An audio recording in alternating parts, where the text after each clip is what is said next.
नमस्कार मित्रांनो, आजचा विषय आहे कफ खोकला. What, how and Y.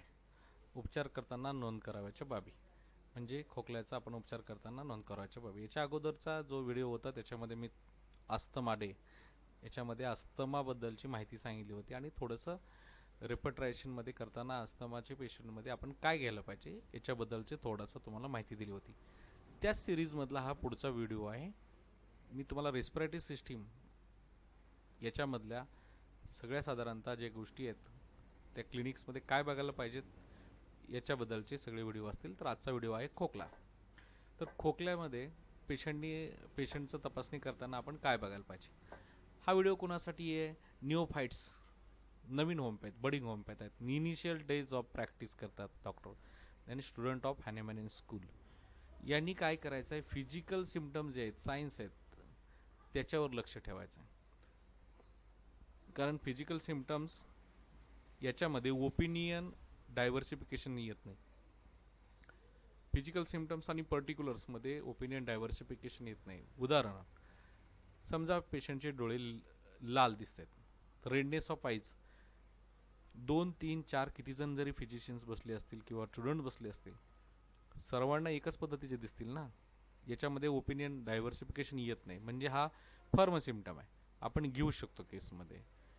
असे कितीतरी आहेत की ज्याच्यामध्ये आपल्याला पेडल एडिमा आहे, पिटिंग एडिमा आहे, नॉन पिटिंग एडिमा आहे, काही कितीतरी गोष्टी आहेत. समजा कुरळे केस आहेत पेशंटचे, काय मला कुरळे दिसतात, त्याला पण कुरळे दिसणार ना, का त्याला सरळ दिसणार आहेत स्ट्रेट? हां, नाही ना. डार्क कॉम्प्लेक्शन आहे, मला जे दिसतं ते त्याला पण दिसणार आहे. फेअर कॉम्प्लेक्शन आहे, मला जे दिसतं ते त्याला दिसणार आहे. आणि याच्यामध्ये डायव्हर्सिफिकेशन ऑफ ओपिनियन येत नाही. ज्या गोष्टीमध्ये डायव्हर्सिफिकेशन ऑफ ओपिनियन येत नाही त्या गोष्टी चांगल्या आहेत. नवीन काळामध्ये कॉन्फिडंट बिल्ड करण्यासाठी, याच्यामध्ये आत्मविश्वास निर्माण करण्यासाठी या गोष्टी खूप महत्त्वाच्या आहेत. नाहीतर बऱ्याच वेळा आपल्याला बघतो आपण सेमिनार्समध्ये मोठ्या मोठे केसेस दाखवतात. अगदी कधीतरी मोस्टली सेमिनार जे आपल्यामध्ये होतात त्याच्यामध्ये कधी पण रेअर केसेसच दाखवतात, ज्याच्यामध्ये डायग्नॉसिस काहीतरी वेगळं असतं. ओळखा बरं डायग्नॉसिस, सगळे रुटीन लोक सांगणार, मग ते रुटीनमध्ये काही 100% नसतं. मग ते त्याचं नाव काहीतरी वेगळंच असतं, कुठला तरी सिंड्रोम, कुठलं तरी कुठलं तरी ते, आणि मग त्याची काहीतरी रेमेडी वेगळी किंवा रुटीन काय असेल ते रेमेडी. मला त्याच्याशी घेणं देणं नाही. मला म्हणायचं की ह्याच्या केसेस दवाखान्यामध्ये उघडल्यानंतर तुमचा दवाखाना किती येतात महिन्यामध्ये, दिवसात? अरे जे येतात त्याच्याबद्दल कोण बोलायला तयार नाही. रुटीनमध्ये केसेस आपल्याकडे कुठले येतात? खोकला, सर्दी, पोट दुखतंय, उलटी होते, जुलाब होत आहे, ह्याच केसेस भरलेले आहेत ना. इंजुरीचे आहेत, स्प्रेनचे आहेत, स्पाईनमधले काय केसेस आहेत, याच्याबद्दलचं बोला ना. रेअरेस्ट टू रेअर केसेसला किती केसेस येतात, किती कॅन्सरचे केसेस येतात दवाखान्यात दररोज? हां, किती तुमच्या रिटायर्डचे केसेस येतात दररोज?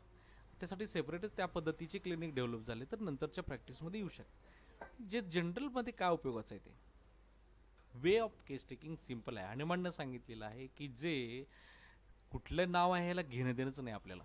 पण एक लक्षात ठेवा, मोठ्या सेमिनार्समध्ये तुम्हाला मोठ्या नावाच्याच केसेस असतात, तर ते ॲस्टॉनिश होतं. हिप्नोटाईज करण्यासाठी, हिप्नोटाईज म्हणजे म्हणतो ना आपण mesmerising others and mesmerised by, असं ते लोकांना दोन्ही आवडत असतं. काही लोकांना ज्यांना आवडतं ते ते ठीक आहे, मी माझा वेशीच विरोध नाही आहे, परंतु ह्याच्यासाठी विरोध आहे. तर तर ह्या सिम्पटम्समध्ये फिजिकल सिम्पटम्स आपण बघणं गरजेचं आहे. त्याच्यानंतर पर्टिक्युलर्स आणि मग मेंटल सिम्पटम्स. मेंटल सिम्पटम्समध्ये डायव्हर्सिफिकेशन ऑफ ओपिनियन येतात. तर नवीन लोकांनी हे टाळा. जर ज्युनाईन मेंटल्स आले तर ते ऑलरेडीच दुधाच्या साईसारखे वरती आलेले असतात, ते सहज मिळतात, ते रेकॉर्ड करून घ्या. परंतु ज्याच्यामध्ये ज्युनाईन सिम्पटम नाही ते काढत घेऊ नका. तर मेंटल सिम्पटममध्ये डायव्हर्सिफिकेशन ऑफ ओपिनियन असतं. म्हणजे एखाद्या पेशंट, एखाद्या फिजिशियनला तो माइल्ड वाटू शकतो आणि त्याच वेळेस दुसरा पेशंट, तेच फिजिशियन दुसरा पेशंट म्हणतो की नाही मला वाईट वाटत. म्हणजे काय झालं, एकंदरीत पेशंट तोच आहे, कोणाला त्याचे डायव्हर्सिफिकेशन ऑफ ओपिनियन होत जातं. आणि मग ह्याच्यामध्ये काय होतं की केसमध्ये गडबड निर्माण होते आणि मग असे सिम्पटम्स घेऊन तुम्ही केसमध्ये पुढं प्रोसीड करण्यात काही उपयोग नसतो. तर आपण अशा केसेसमध्ये घेणारच नाही. फिजिकल सिम्पटम जे दिसतात कन्फर्म्ड आहेत आणि ज्याच्यामध्ये ओपिनियनचं डायव्हर्सिफिकेशन येत नाही, दोघांमध्ये वेगवेगळे पण येत नाही, असेच गोष्टी आपण नोंद करायच्या. तर आपल्याला माहीत आहे एक्झामिनेशन एखाद्या पेशंटची करायची म्हणलं तर 4 गोष्टी असतात: इन्स्पेक्शन, पाल्पेशन, परकशन आणि ॲस्कल्टेशन. तर याच गोष्टीचा वापर करून आपण आपल्या फिजिकल सिम्पटम्स कसे घ्यायचे कफच्या पेशंटमध्ये ते बघणार आहे. आता कफ त्याच्यामध्ये बघा तुम्ही टाईप्स काय, ड्राय शॉर्ट हे बघू शकता तुम्ही. एक लक्षात घ्या, रेपटरी जर चांगली वापरायची असेल, की स्टिकिंग चांगली करायची असेल, तर तुम्हाला अगोदर शस्त्र माहीत पाहिजेत आपल्यातली. अस्त्र माहीत नाही आणि तुम्ही अगोदर युद्ध खेळून येणार आणि पुन्हा अस्त्र कुठल्याही धोडकत बसणार, तर ते चुकीचं आहे. तुम्हाला अगोदर केस टेकिंग करायला जाऊच नका. अगोदर रेपटरीमध्ये काय आहे हे पहा, मग तो डाटा तिथं जाऊन बघा. तिथं जाऊन तुम्ही येणार आणि डाटा इकडे उडकत बसणार, ही रॉंग मेथड आहे. बऱ्याच वेळा हे लोकांना सवय असते रेपटरीमध्ये काय वाचायचं. अरे रेपटरी दररोज वाचत बस, तुला अस्त्र कळतील, शस्त्र कळतील, तुला काय आहे हे कळेल. जे नाही येते केस टेकिंगमध्ये लोक घेऊन येतात आणि इथं उडकत बसतात पुन्हा. म्हणजे काय असतो, असंबंधित डाटा घ्यायचा, 2-2 तास केस घ्यायचे आणि असंबंधित डाटा कलेक्ट करायचा आणि त्याच्यानंतर केसमध्ये काही नाही मिळत त्यांना इकडं. तर तसं नाही, रेपटरीमध्ये काय दिले ते पहा. Dry short, loose rattling. म्हणजे कसला रॅटलिंग, म्हणजे एखादं समजा भात आहे, भात शिजायला घातला आणि त्याच्यामध्ये पाणी जास्त झालं तर शेवटचा आवाज कसा येतो, रॅटलिंग. तर ते रॅटलिंग कफ आहे. विझिंग अस्थमॅटिक म्हणजे काय, सुई करणारा कफ. सक्सेसिव्ह 1 म्हणजे एकदाच खोकला येतो. सक्सेसिव्ह 2 म्हणजे दोनदा खोकला म्हणजे असं करतात खूप पेशंट. हे समोर मी बघितलं काय आणि दुसऱ्यानं बघितलं काय, याच्यामध्ये काय डायव्हर्सिफिकेशन व्हायचं कारण नाही. त्याच्यामुळे हे फर्म सिम्पटम आहे. जे फर्म आहे ते घ्या, ते तुम्हाला कॉन्फिडन्स देतील. कॉन्फिडन्स विकत मिळत नसतो. कॉन्फिडन्स आला का, कॉन्फिडन्स असं कोणाला विचारलं तर काय उपयोग नाही, तसा येत नसतो ते. तर ते तुम्हाला जेव्हा प्रॅक्टिस तुम्ही सुरू करचाल त्यावेळेस दररोज केसेस बऱ्या केल्या की तुम्हाला कॉन्फिडन्स येतो. सक्सेसिव्ह 3 म्हणजे काय संपलं. 3दा घेतलं की तुम्हाला 3दा आलेला आहे. क्रॉफी हा कप असतो, तो लहान मुलामध्ये असतो, एकदम असं घासून आल्यासारखा येतो, त्याला म्हणजे क्रॉफी कप. बार्किंग कप म्हणजे कुत्रा जसा भोगतो ना तसा कप येतो. बाकी एक्सप्लोजिव्ह. होर्स म्हणजे रफ कप. वुपिंग कप म्हणजे डांग्या खोकल्यासारखं. फिरॉडिक, रिटर्निंग इन द स्प्रिंग आणि ॲटम म्हणजे काय, प्रत्येक वर्षी त्याच वेळेस बरोबर खोकला येतो. काय पेशंट येतात, नोव्हेंबरलाच मला खोकला येतो सर, ह्याच वेळेस मी येते. Constant after falling asleep especially म्हणजे काय, झोप लागली की त्यांना ते खोकला येतो.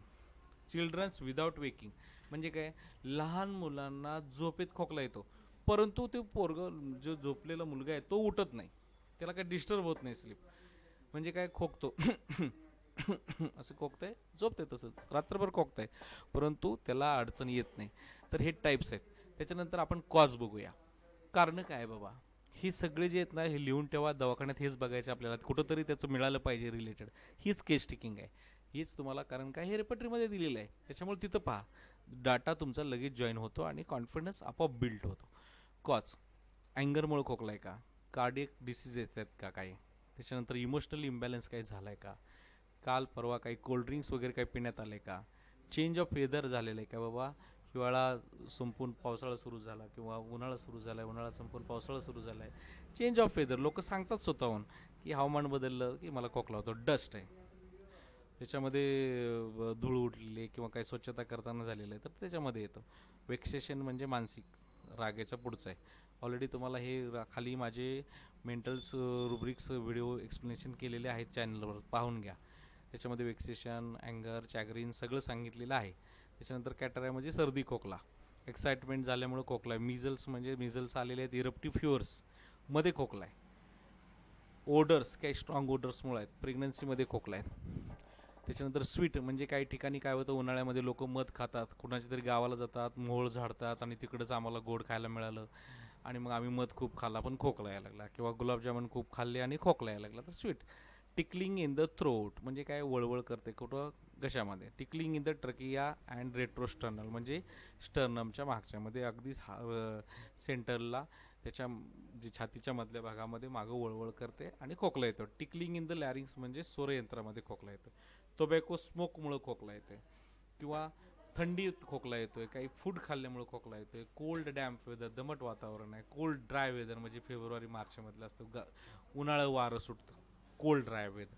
अनकवरिंग अनड्रेसिंग म्हणजे काय, पांघरायला मिळालेलं नाही त्यावेळेस खोकला आलेला असतो. डायरिया आफ्टर म्हणजे डायरिया होऊन गेलेलं आहे आणि त्याच्यानंतर आले.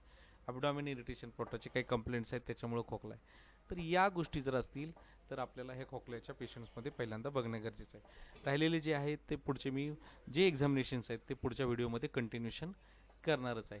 तर व्हिडिओला लाईक करा, सबस्क्राईब करा आणि बेल आयकॉन दाबायला विसरू नका, कारण कंटिन्युअस फक्त प्रॅक्टिकल नॉलेज या चॅनलवर तुम्हाला मिळेल. थँक्यू.